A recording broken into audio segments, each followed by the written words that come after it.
Hi hello ಎಲ್ಲರಿಗೂ ನಮಸ್ಕಾರ. ನಾನು Manjari. Welcome to my YouTube channel twins mom creation world. ಈ ದಿನದ ರೆಸಿಪಿ ತುಪ್ಪ ಕಾಯಿಸಿದ ಪಾತ್ರೆಯಲ್ಲಿ ಸಾಂಬಾರು ಅಂತ. ತುಂಬ ಚೆನ್ನಾಗಿರುತ್ತೆ. ತುಪ್ಪ ಕಾಯಿಸಿದ ರೆಸಿಪಿ ಏನಿರುತ್ತೋ ಅದನ್ನು ವೇಸ್ಟ್ ಮಾಡ್ದೇ ಅದರಲ್ಲೇ ಸಾಂಬಾರು ಮಾಡ್ತಾಯಿದ್ದೀನಿ. ತುಂಬ ಚೆನ್ನಾಗಿರುತ್ತೆ. ಹೇಗೆ ಮಾಡೋದು ಅಂತ ನೋಡ್ಕೊಳ್ಳಿ ಒಂದು ಸಲ. ತರಕಾರಿ ಬೇಳೆ ಸಾರಿಗೆಲ್ಲ ಯಾವ ಥರ ಬೇಯಿಸ್ಕೊಳ್ತೀರೋ ಅದೇ ಥರನೇ ಬೇಯಿಸ್ಕೊಳ್ಬೇಕು. ನಾನು ಹೆಸರು ಬೇಳೆ ಮತ್ತು ಮಸೂರ್ ದಾಲನ್ನ 1:1 ಕಾಂಬಿನೇಷನಲ್ಲಿ ತೊಗೊಂಡಿದ್ದೀನಿ. ತೊಗರಿಬೇಳೆ ತೊಗೊಂಡಿಲ್ಲ. ಎಲ್ಲ ಟೈಮಲ್ಲೂ ತೊಗರಿಬೇಳೆಲ್ಲೇ ಸಾಂಬಾರು ಮಾಡಲಿಕ್ಕಾಗಲ್ಲ, ಬೇರೆ ಥರನೂ ಟ್ರೈ ಮಾಡಬೇಕು. ಆ ಬೇಳೆನ ಚೆನ್ನಾಗಿ ನೀರಲ್ಲಿ 2-3 ಸಲ ತೊಳ್ಕೊಂಡಿದ್ದೀನಿ. ಈಗ ಬೀನ್ಸ್ ಒಂದೇ ತರಕಾರಿ ಹಾಕಿಬಿಟ್ಟು ಮಾಡ್ತಾಯಿದ್ದೀನಿ. ಬೀನ್ಸನ್ನು ಹಾಕಿಬಿಟ್ಟು ಅದು ಮುಳುಗಲಿಕ್ಕೆ ಎಷ್ಟು ನೀರು ಬೇಕೋ ಅಷ್ಟು ನೀರು ಹಾಕಿ, ಚಿಟಿಕೆ ಅರಿಶಿಣ ಮತ್ತು ಹಿಂಗು, 1-2 ಸ್ಪೂನು ಎಣ್ಣೆ, ಯಾವ ಕುಕ್ಕಿಂಗ್ ಆಯಿಲ್ ಇರುತ್ತೋ ಮನೇಲಿ ಆ ಕುಕ್ಕಿಂಗ್ ಆಯಿಲ್ ಹಾಕಿ ಕುಕ್ಕರ್ ಲಿಡ್ ಮುಚ್ಚಿ 1-2 ವಿಷಲ್ಲು ಹಾಕ್ಸ್ಬೇಕು ಅಷ್ಟೇ. ನಾವು ಬೇಳೆನ ಫಸ್ಟೇ ಒಂದು ಅರ್ಧ ಗಂಟೆ ನೆನೆಸಿಟ್ಕೊಂಡ್ರೆ ಗ್ಯಾಸೂ ಸೇವ್ ಆಗುತ್ತೆ ಮತ್ತು ಬೇಗನೆ ಕುಕ್ಕರಲ್ಲಿ ಬೇಳೆ ಬೇಯುತ್ತೆ. ಇದೊಂದು ಟ್ರಿಕ್ಕನ್ನು ನೀವು ಯೂಸ್ ಮಾಡಲೇಬೇಕಾಗುತ್ತೆ. ಬೇಳೆ ಆಗಲಿ ಅಕ್ಕಿ ಆಗಲಿ ಸ್ವಲ್ಪ ಹೊತ್ತು ನೆನೆಸಿಟ್ರೆ ಅನ್ನನೂ ಬೇಗ ಆಗುತ್ತೆ, ಬೇಳೆನೂ ಬೇಗ ಬೇಯುತ್ತೆ, ಗ್ಯಾಸು ಕಡಿಮೆ ಯುಟಿಲೈಸ್ ಮಾಡ್ಕೋಬೋದು. ಈಗ 2 ವಿಷಲ್ ಹಾಕ್ಸಿದ್ದೀನಿ. ಬೇಳೆ ಬೆಂದಿದೆ ನೋಡಿ, ಎಷ್ಟು ಚೆನ್ನಾಗಿ ಬೆಂದಿದೆ. 2 ವಿಷಲ್ ಹಾಕ್ಸಿರೋದು. ಇದನ್ನು ನಾವೀಗ ಸ್ವಲ್ಪ ಸ್ಮ್ಯಾಶ್ ಮಾಡ್ಕೊಳ್ಳೋಣ. ಬೇಳೆ ಎಲ್ಲ ಚೆನ್ನಾಗಿ ಬೆಂದಿರುತ್ತೆ 2 ವಿಷಲ್ಲಿಗೆ ನೆನೆಸಿಟ್ಟಿರೋದ್ರಿಂದ. ಆದರೆ ಸ್ವಲ್ಪ ಸ್ಮ್ಯಾಶ್ ಮಾಡಿಕೊಂಡ್ರೆ ಸಾಂಬಾರು ಟೇಸ್ಟ್ ಚೆನ್ನಾಗಾಗುತ್ತೆ ಮತ್ತು ಬೇಳೆ ಬಾಯಿಗೆ ಸಿಗಲ್ಲ. ಅದೆಲ್ಲ ಸ್ಮ್ಯಾಶ್ ಆಗಿರೋದ್ರಿಂದ ಸಾಂಬಾರು ಟೇಸ್ಟು ಮತ್ತು ಕನ್ಸಿಸ್ಟೆನ್ಸಿ ಚೆನ್ನಾಗಿ ಬರುತ್ತೆ. ನಾವು ಈಗ ಒಗ್ಗರಣೆಗೆ ಏನೇನು ಬೇಕು ಮತ್ತು ಮಸಾಲೆಗೆ ಏನು ಬೇಕು ಅಂತ ನೋಡ್ಕೊಳ್ಳೋಣ. ನಾವು ಮಸಾಲೆ ರುಬ್ಬಲಿಕ್ಕೆ ನಾವು ಮನೇಲಿ ಏನು ಮಾಡ್ಕೊಂಡಿರ್ತೀವೋ ಹುಳಿ ಸಾಂಬಾರು ಪೌಡ್ರು, ಆ ಸಾಂಬಾರು ಪೌಡ್ರು ಬೇಕು, ತೆಂಗಿನಕಾಯಿ ತುರಿಬೇಕು, ಹುಣಸೆಹಣ್ಣು, ಆಮೇಲೆ ಕೊತ್ತಂಬರಿ ಸೊಪ್ಪು, ಬೆಳ್ಳುಳ್ಳಿ ಆಪ್ಷನಲ್ಲು ಬೇಕಿದ್ದರೆ ಹಾಕ್ಕೋಬೋದು, ಬೇಡ ಅಂದರೆ ಬಿಡ್ಬೋದು, ಈರುಳ್ಳಿ ಮತ್ತು ಮೆಣಸಿನ ಪೌಡ್ರು, ಚಿಲ್ಲಿ ಪೌಡ್ರು. ಇಷ್ಟೇ ನಮಗೆ ಮಸಾಲೆ ರುಬ್ಬಲಿಕ್ಕೆ ಬೇಕಾಗಿರೋದು.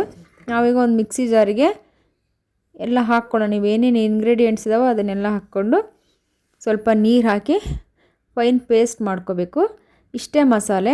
ನೀವು ಹುಳಿ ಪೌಡ್ರು ಅಥವಾ ಸಾಂಬಾರು ಪುಡಿ ಏನು ಮನೇಲಿ ಮಾಡ್ಕೊಂಡಿರ್ತೀರ ಅದೇ ಸಾಂಬಾರು ಪುಡಿ ತೊಗೊಳ್ಳಿ, ಅಷ್ಟೇ ಸಾಕಾಗಿರೋದು. ಬೆಳ್ಳುಳ್ಳಿ ಬೇಕಿದ್ದರೆ ಹಾಕ್ಕೋಬೋದು, ಇಲ್ಲ ಆಪ್ಷನಲ್ಲು. ಇಷ್ಟೇ ಮಸಾಲೆನ ರುಬ್ಬಬೇಕು. ಇದಕ್ಕೆ ಟೊಮೊಟೊ ಬೇಡ, ಹುಣಸೆ ಎಣ್ಣೆ ಹಾಕಬೇಕು. ಟ್ರೆಡಿಷನಲ್ ವೇ ಆಗಿರೋದ್ರಿಂದ ಜಾಸ್ತಿ ಟೊಮೊಟೊ ಬಳಸ್ತಾ ಇಲ್ಲ ನಾನು ಎಲ್ಲ ಸಾಂಬಾರುಗಳಿಗೂ. ತೆಂಗಿನಕಾಯಿ ತುರಿ, ನಿಮಗೆ ಎಷ್ಟು ತೆಂಗಿನಕಾಯಿ ಬೇಕೋ ಅಷ್ಟು ತೆಂಗಿನಕಾಯಿ ತುರಿ ಹಾಕ್ಕೊಳ್ಳಿ. ಇಲ್ಲಾಂದರೆ ಒಣ ಕೊಬ್ಬರಿ ಬೇಕಿದ್ದರೂ ಒಣ ಕೊಬ್ಬರಿ ಹಾಕ್ಕೊಳ್ಬೋದು. ಸ್ವಲ್ಪ ನೀರು ಹಾಕಿ ಚೆನ್ನಾಗಿ ಫೈನ್ ಪೇಸ್ಟ್ ಮಾಡ್ಕೋಬೇಕು ಎಲ್ಲ ಇಂಗ್ರೀಡಿಯೆಂಟ್ಸನ್ನು ಹಾಕಿ. ಹಿಂದಿನ ಕಾಲದಲ್ಲಿ ಯಾವುದನ್ನು ವೇಸ್ಟ್ ಮಾಡ್ತಿರಲಿಲ್ಲ, ತುಂಬ ಚೆನ್ನಾಗಿ ಎಲ್ಲದನ್ನು ಯುಟಿಲೈಸ್ ಮಾಡ್ಕೋತಾಯಿದ್ರು. ಈಗಿನವರೆಲ್ಲ ತುಪ್ಪ ಮನೇಲಿ ಮಾಡೋದೇ ರೇರು ಅಂದ್ಕೊಳ್ತೀನಿ. ಮಾಡಿದ್ರೂ ಅದರ ರೆಸಿಡಿನ ತೆಗೆದು ಎಸೆದ್ಬಿಡ್ತಾರೆ. ಅದು ತೆಗೆದು ಎಸಿಬೇಡಿ. ಅದರಲ್ಲಿ ನಾವು ತುಪ್ಪಕ್ಕೆ ಏನೇನು ಹಾಕಿರ್ತೀವೋ ಬೆಣ್ಣೆ ಕಾಯಿಸ್ಬೇಕಾದ್ರೆ ಎಲ್ಲ ಅಂಶಗಳು ಅದರಲ್ಲೇ ಇರುತ್ತೆ. ಈಗ ನೋಡಿ, ನಾನು ಫೈನ್ ಪೇಸ್ಟ್ ಮಾಡ್ಕೊಂಡು ಬಂದಿದ್ದೀನಿ. ಈಗ ಒಂದು ಒಗ್ಗರಣೆ ಕೊಡೋಣ. ಒಗ್ಗರಣೆಗೆ ಸ್ವಲ್ಪ ಎಣ್ಣೆ ಬೇಕು, ಸಾಸಿವೆ, ಇಂಗು, ಕರ್ಬೇವಿನ ಸೊಪ್ಪು ಮತ್ತು ಈರುಳ್ಳಿ ಒಗ್ಗರಣೆ ಕೊಡಲಿಕ್ಕೆ. ನಾವೀಗ ಒಗ್ಗರಣೆ ಯಾವುದ್ರಲ್ಲಿ ಕೊಡ್ತಾಯಿದ್ದೀನಿ ನೋಡಿ, ಸಾಂಬಾರು ಮಾಡಲಿಕ್ಕೆ. ನಾನು ತುಪ್ಪ ಮಾಡೋದನ್ನು ಹಾಕ್ತೀನಿ ರೆಸಿಪಿನ. ತುಪ್ಪ ಮಾಡಿದ್ದು ಪಾತ್ರೆಯಲ್ಲಿ ಸ್ವಲ್ಪ ಉಳಿದಿರುತ್ತೆ. ನಾನು ಸ್ವಲ್ಪ ಜಾಸ್ತಿನೇ ಬಿಟ್ಟಿದ್ದೀನಿ ತುಪ್ಪನ. ಮಕ್ಕಳಿಗೆಲ್ಲ ಇಷ್ಟ ಆಗುತ್ತೆ ಮತ್ತು ನನಗೂ ತುಂಬಾ ಇಷ್ಟ ಈ ಸಾಂಬಾರು. ತುಂಬ ಟೇಸ್ಟಿಯಾಗಿರುತ್ತೆ. ಆ ಟೇಸ್ಟ್ ಅನುಭವಿಸಿದವ್ರಿಗೆ ಮಾತ್ರ ಗೊತ್ತಾಗೋದು, ಅಷ್ಟು ಟೇಸ್ಟ್ ಆಗಿರುತ್ತೆ. ಅದರಲ್ಲೇ ನಾನು ಈಗ ಒಗ್ಗರಣೆ ಕೊಡ್ತಾಯಿದ್ದೀನಿ. ಆ ಪಾತ್ರೆನ ಸ್ಟವ್ ಮೇಲಿಟ್ಟು ಸ್ಟವ್ ಆನ್ ಮಾಡಿ ಅದು ಕರಗ್ಲಿಕ್ಕೆ ಬಿಡಿ. ಸ್ವಲ್ಪ ಅದರಲ್ಲಿರೋ ತುಪ್ಪ ಮತ್ತು ಎಲ್ಲ ಕರಗ್ಕೊಳ್ಳುತ್ತೆ. ಅದೇ ತುಪ್ಪಕ್ಕೆ ನಾವು ಒಗ್ಗರಣೆ ಹಾಕಬೇಕು. ತುಪ್ಪ ಅದು ಎಲ್ಲ ಕರಗಿದ ಮೇಲೆ ಅದಕ್ಕೆ ಸಾಸಿವೆ, ಇಂಗು, ಕರ್ಬೇವಿನ ಸೊಪ್ಪು ಮತ್ತು ಈರುಳ್ಳಿ ಹಾಕಿ ಚೆನ್ನಾಗಿ ಫ್ರೈ ಮಾಡಬೇಕು.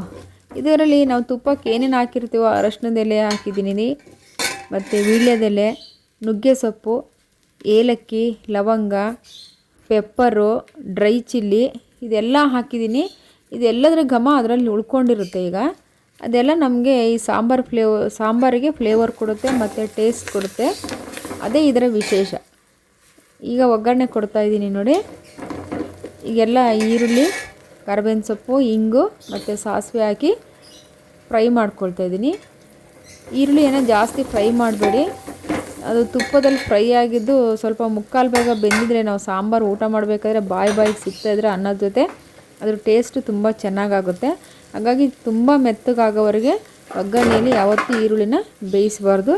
ಅದು ಈರುಳ್ಳಿ ನಮಗೆ ಬಾಯಿಗೆ ಸಿಗ್ತಾ ಇರಬೇಕು, ಆ ಥರ ರೋಸ್ಟ್ ಮಾಡಬೇಕು. ಅವಾಗಿನ ಸಾಂಬಾರಿನ ಟೇಸ್ಟು ನಮಗೆ ಗೊತ್ತಾಗೋದು. ಇದು ತುಪ್ಪದಲ್ಲಿ ಹುರಿದಿರೋದ್ರಿಂದ ಈರುಳ್ಳಿ ಟೇಸ್ಟು ತುಂಬ ಚೆನ್ನಾಗಿ ಎನ್ಹ್ಯಾನ್ಸ್ ಆಗುತ್ತೆ ನಾವು ಊಟ ಮಾಡಬೇಕಾದ್ರೆ. ಈ ಸಾಂಬಾರು ನೀವು ರೊಟ್ಟಿ, ಚಪಾತಿ, ಪೂರಿ, ಅನ್ನಕ್ಕಂತೂ ತುಂಬಾ ಚೆನ್ನಾಗಿರುತ್ತೆ. ಅನ್ನಕ್ಕೆ ಮತ್ತೆ ತುಪ್ಪ ಹಾಕ್ಕೊಳ್ಳೋ ಅವಶ್ಯಕತೆಯೇ ಇಲ್ಲ. ಇದರಲ್ಲಿ ತುಪ್ಪದಲ್ಲೇ ಮಾಡಿರೋದ್ರಿಂದ ತುಪ್ಪದ ಘಮ ಎಲ್ಲ ಸಾಂಬಾರಲ್ಲಿ ಇಳ್ಕೊಂಡಿರುತ್ತೆ. ತುಂಬ ಚೆನ್ನಾಗಿರುತ್ತೆ, ಒಂದು ಸಲ ಮಾಡಿ ನೋಡಿ. ಈಗ ನಾವೇನು ಮಸಾಲೆ ರುಬ್ಕೊಂಡಿದ್ವಲ್ಲ ಆ ಮಸಾಲೆನ ಇದಕ್ಕೆ ಹಾಕಿ ಸ್ವಲ್ಪ ಫ್ರೈ ಮಾಡಿ. ತಿಕ್ನೆಸ್ ಆಗುತ್ತೆ. ನಿಮಗೆ ಕನ್ಸಿಸ್ಟೆನ್ಸಿಗೆ ಎಷ್ಟು ನೀರು ಬೇಕೋ ಅಷ್ಟು ನೀರನ್ನು ಹಾಕ್ಕೊಂಡು ಈ ಕನ್ಸಿಸ್ಟೆನ್ಸಿನ ಅಡ್ಜಸ್ಟ್ ಮಾಡ್ಕೊಳ್ಳಿ.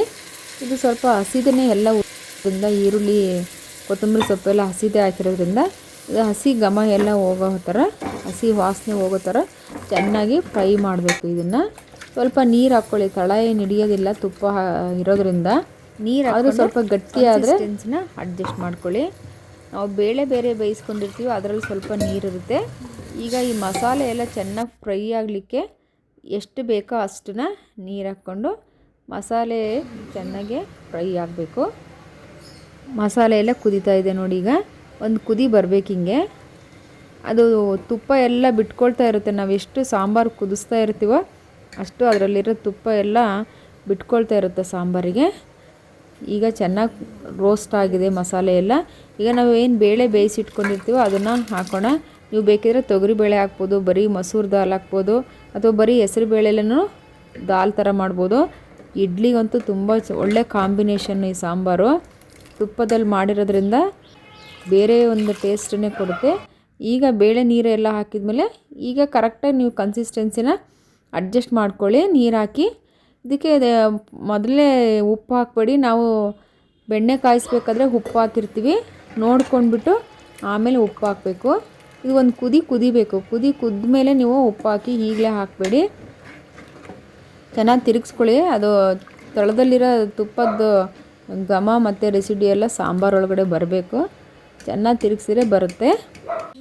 ಈಗ ಒಂದು ಕುದಿಸೋಣ. ಈಗ ಟೇಸ್ಟ್ ನೋಡೋಣ ನಾವು. ಈಗ ಟೇಸ್ಟ್ ನೋಡಿಬಿಟ್ಟು ನಾವು ಉಪ್ಪು ಕಡಿಮೆ ಆಗಿದ್ರೆ ಉಪ್ಪು ಹಾಕ್ಕೊಳ್ಳಿ, ಇಲ್ಲ ಅಷ್ಟಕ್ಕೆ ಅಡ್ಜಸ್ಟ್ ಆಗಿದ್ರೆ ಅಷ್ಟೇ ಸರಿ. ನೀವು ಸಾಂಬಾರು ಎಷ್ಟು ಮಾಡ್ತೀರೋ ಅದ್ರ ಮೇಲೆ ಉಪ್ಪು ಹಾಕಬೇಕಾಗುತ್ತೆ ನೀವು. ನಾನೀಗ ಟೇಸ್ಟ್ ನೋಡ್ತಾ ಇದ್ದೀನಿ. ಇದು ಸಾಲ್ಟ್ ಕರೆಕ್ಟಾಗಿದೆ. ನಾನೀಗ ಸ್ವಲ್ಪ ಬೆಲ್ಲ ಹಾಕಿದ್ದೀನಿ ಈ ಸಾಂಬಾರಿಗೆ. ನಾನು ಎಲ್ಲ ಸಾಂಬಾರಿಗೂ ಸ್ವಲ್ಪ ಬೆಲ್ಲ ಹಾಕ್ತೀನಿ, ಯಾಕಂದರೆ ತುಂಬ ಟೇಸ್ಟು ತುಂಬಾ ಚೆನ್ನಾಗಾಗುತ್ತೆ. ಇದು ಟ್ರೆಡಿಷನಲ್ ವೇ ಆಗಿರೋದ್ರಿಂದ ಮನೆಯಲ್ಲಿ ಅಮ್ಮ ಎಲ್ಲ ಸಾಂಬಾರು ಮಾಡಬೇಕಾದ್ರೆ ಬೆಲ್ಲ ಹಾಕಿಬಿಟ್ಟೆ ಮಾಡ್ತಾಯಿದ್ರು. ಅದು ತುಂಬಾ ಬೇಡ, ಸ್ವಲ್ಪ ಹಾಕಬೇಕು. ನಾನು ಇದು ಇಡ್ಲಿಗೆ ಮಾಡ್ತಾಯಿದ್ದೀನಿ ಸಾಂಬಾರು. ಅದರಿಂದ ಮಕ್ಕಳಿಗೆ ಸ್ವಲ್ಪ ಸ್ವೀಟಾಗಿದ್ದರೆ ಇಡ್ಲಿ ಸಾಂಬಾರು ಚೆನ್ನಾಗಿರುತ್ತೆ. ಹಾಗಾಗಿ ಸ್ವಲ್ಪ ಬೆಲ್ಲ ಹಾಕಿದ್ದೀನಿ. ಈಗ ಟೇಸ್ಟ್ ನೋಡಿದೆ, ಸಾಲ್ಟು ಕರೆಕ್ಟಾಗಿದೆ. ಹಾಗಾಗಿ ಮತ್ತೆ ನಾನು ಸಾಲ್ಟ್ ಹಾಕ್ತಾಯಿರಲ್ಲ. ಒಂದು 2-3 ನಿಮಿಷ ಚೆನ್ನಾಗಿ ಕುದಿಸ್ಬೇಕು ಇದನ್ನು. ಈಗ ಸಾಂಬಾರು ರೆಡಿ ಆಯಿತು. ಇಷ್ಟೇ. ಮೊದಲೇ ನಾವು ಮಸಾಲೆ ಎಲ್ಲ ಚೆನ್ನಾಗಿ ಕುದಿಸಿರೋದ್ರಿಂದ ಈ ಬೇಳೆನೂ ಎಲ್ಲ ಕುಕ್ ಆಗಿರೋದ್ರಿಂದ ತುಂಬಾ ಏನು ಕುದಿಸೋ ಅವಶ್ಯಕತೆ ಇಲ್ಲ. ನೋಡಿ, ಈ ಥರ ನೊರೆ ಬರಬೇಕು. ಈ ಥರ ಮೇಲ್ಗಡೆ ನೊರೆ ಬಂದರೆ ಮಾತ್ರ ಸಾಂಬಾರು ಟೇಸ್ಟ್ ಆಗಿದೆ ಮತ್ತು ಚೆನ್ನಾಗಾಗಿದೆ ಅಂತ ಅರ್ಥ. ಈಗ ಸಾಂಬಾರು ಬಿಸಿ ಸಾಂಬಾರು ರೆಡಿ ಆಯಿತು. ನಾನಿವತ್ತು ಇದನ್ನು ಅನ್ನದ ಜೊತೆ ಸರ್ವ್ ಮಾಡ್ತಾಯಿದ್ದೀನಿ. ತುಂಬ ಚೆನ್ನಾಗಿರುತ್ತೆ ಬಿಸಿ ಅನ್ನಕ್ಕೆ. ಮತ್ತು ತುಪ್ಪ ಹಾಕ್ಕೊಳ್ಳೋ ಅವಶ್ಯಕತೆ ಇಲ್ಲ. ಇದು ತುಪ್ಪ ಬೆಣ್ಣೆ ಕಾಯಿಸ್ಲಿಕ್ಕೆ ನಾವು ಏನೇನೆಲ್ಲ ಹಾಕಿರ್ತೀವೋ ಅದರ ಎಲ್ಲ ಅಂಶಗಳು ಈ ಸಾಂಬಾರಲ್ಲಿ ಇರುತ್ತೆ. ಬಿಸಿಯಾದ ಬೇಳೆ ತರಕಾರಿ ಸಾಂಬಾರು ತುಪ್ಪ ಕಾಯಿಸಿದ ಪಾತ್ರೆಯಲ್ಲಿ ರೆಡಿ ಆಯಿತು. ಯಾವುದನ್ನು ವೇಸ್ಟ್ ಮಾಡಬೇಡಿ. ಹಿಂದಿನ ಕಾಲದಲ್ಲೆಲ್ಲ ತುಂಬಾ ಚೆನ್ನಾಗಿ ಎಲ್ಲ ಬಳಸ್ಕೊಳ್ತಾಯಿದ್ರು, ಯಾವುದನ್ನು ವೇಸ್ಟ್ ಮಾಡ್ತಿರ್ಲಿಲ್ಲ. ಅದನ್ನೇ ನಾವು ಫಾಲೋ ಮಾಡಿಕೊಂಡು ಅಂದರೆ ಆರೋಗ್ಯನೂ ಚೆನ್ನಾಗಿರುತ್ತೆ. ನೋಡಿ ಎಷ್ಟು ಚೆನ್ನಾಗಿದೆ. ಅದು ನಾನು ತುಪ್ಪಕ್ಕೆ ಹಾಕಿದ್ದ ಅರಶಿನದ ಎಲೆ ಮತ್ತು ನುಗ್ಗೆ ಸೊಪ್ಪು, ಮೆಣಸಿನ್ಕಾಯಿ ಎಲ್ಲ ಮೇಲ್ಗಡೆ ತೇಲ್ತಾ ಇದೆ ನೋಡಿ. ಅದನ್ನು ಸೇರಿಸಿ ನಾವು ಸಾಂಬಾರನ್ನ ಸರ್ವ್ ಮಾಡ್ಕೋಬೇಕು. ಅದನ್ನು ನಾವು ಸ್ವಲ್ಪ ಸ್ಕ್ವೀಸ್ ಮಾಡಿಕೊಂಡ್ರೆ ಅದರಲ್ಲಿರೋ ಘಮ ಮತ್ತು ಸಾಂಬಾರಿಗೆ ಇಳ್ಕೊಳ್ಳುತ್ತೆ. ನಾವು ಕುದಿಸ್ಬೇಕಾದ್ರೆ ಸ್ವಲ್ಪ ಇಳ್ಕೊಂಡಿರುತ್ತೆ. ಆದರೆ ನೋಡಿ, ಅನ್ನದ ಜೊತೆಗೆ ನಾವೀಗ ಬಿಸಿ ಸಾಂಬಾರು ಹಾಕ್ಕೊಂಡಿದ್ದೀನಿ. ಅದರ ಏನು ಎಲೆಗಳಿದಾವೆ, ವೀಳ್ಯದೆಲೆ ಅರಿಶಿಣದ ಎಲೆ ಮತ್ತು ನುಗ್ಗೆ ಸೊಪ್ಪಿನ ಎಲೆ ಅದನ್ನು ಸೇರಿಸಿ ಹಾಕ್ಕೊಂಡಿದ್ದೀನಿ. ಬಿಸಿ ಇದೆ ಸಾಂಬಾರು, ಮುಟ್ಲಿಕ್ಕೆ ಆಗ್ತಾಯಿಲ್ಲ. ಅದನ್ನೆಲ್ಲ ನಾವು ನೀಟಾಗಿ ಸ್ಕ್ವೀಸ್ ಮಾಡ್ಕೋಬೇಕು. ಅವಾಗ ಅದ್ರ ರಸ ಬರುತ್ತಲ್ವ, ಅದ್ರ ಘಮ ತುಂಬಾ ಚೆನ್ನಾಗಿರುತ್ತೆ ಅನ್ನದ ಜೊತೆ ಕಲಿಸ್ಕೊಂಡು ತಿನ್ನೋಕ್ಕೆ. ನೀವು ಒಂದ್ಸಲ ಟ್ರೈ ಮಾಡಿ ನೋಡಿ. ಬೆಣ್ಣೆ ಕಾಯಿಸಿದರೆ ಅದನ್ನು ವೇಸ್ಟ್ ಮಾಡಬೇಡಿ. ಆ ಪಾತ್ರೆಯಲ್ಲಿರೋ ರೆಸಿಪಿನ ಅದರಲ್ಲೇ ಒಗ್ಗರಣೆ ಹಾಕಿ ಸಾಂಬಾರು ಮಾಡ್ಕೊಳ್ಳಿ, ತುಂಬಾ ಚೆನ್ನಾಗಿರುತ್ತೆ. ನೀವು ಒಂದ್ಸಲ ಮಾಡಿಕೊಂಡ್ರೆ ಪದೇ ಪದೇ ಅದೇ ರೀತಿ ಮಾಡ್ಕೋಬೇಕು ಅನಿಸುತ್ತೆ. ಯಾರೆಲ್ಲ ನನ್ನ ಚಾನಲ್ ನೋಡ್ತಾ ಇದ್ದೀರಾ ಪ್ಲೀಸ್ ಸಬ್ಸ್ಕ್ರೈಬ್ ಮಾಡ್ಕೊಂಡು ನೋಡಿ. ಇದು ಇಡ್ಲಿಗೂ ತುಂಬ ಚೆನ್ನಾಗಿರುತ್ತೆ. ಇದು ಸೌತ್ ಇಂಡಿಯನ್ ಸ್ಪೆಷಲ್ ಸಾಂಬಾರು. ಇಡ್ಲಿಗೂ ಚೆನ್ನಾಗಿರುತ್ತೆ, ಮುದ್ದೆಗೂ ತುಂಬ ಚೆನ್ನಾಗಿರುತ್ತೆ. ರಾಗಿ ಮುದ್ದೆ, ಜೋಳದ ಮುದ್ದೆ ಅಥವಾ ಗೋಧಿ ಮುದ್ದೆ ಯಾವುದಕ್ಕಾದ್ರೂ ತುಂಬ ಚೆನ್ನಾಗಿರುತ್ತೆ. ಟ್ರೆಡಿಷನಲ್ ವೇಯಾಗಿ ಈ ಥರ ಸಾಂಬಾರನ್ನ ಅವಾಗವಾಗ ಮಾಡ್ಕೊಂಡು ತಿಂತಾಯಿರಿ. ತುಪ್ಪದಲ್ಲಿ ಏನಿರ್ತಾ ಎಲ್ಲ ಘಮಗಳು ಈ ಸಾಂಬಾರಲ್ಲಿರೋದ್ರಿಂದ ಅದರ ರುಚಿನೇ ಬೇರೆ ಇರುತ್ತೆ. ಈ ಥರ ಸಾಂಬಾರು ಯಾವ ಹೋಟೆಲ್ಲು, ರೆಸ್ಟೋರೆಂಟು, ಯಾವ ಖಾನಾವಳಿಗಳಲ್ಲೂ ಸಿಗೋಲ್ಲ, ಮನೇಲಿ ಮಾತ್ರ ಸಿಗೋಕ್ಕೆ ಸಾಧ್ಯ. ಹಾಗಾಗಿ ಹೋಮ್ ಮೇಡ್ ಸಾಂಬಾರು ಪ್ರಿಪೇರ್ ಮಾಡ್ತೀನಿ. Thanks for watching.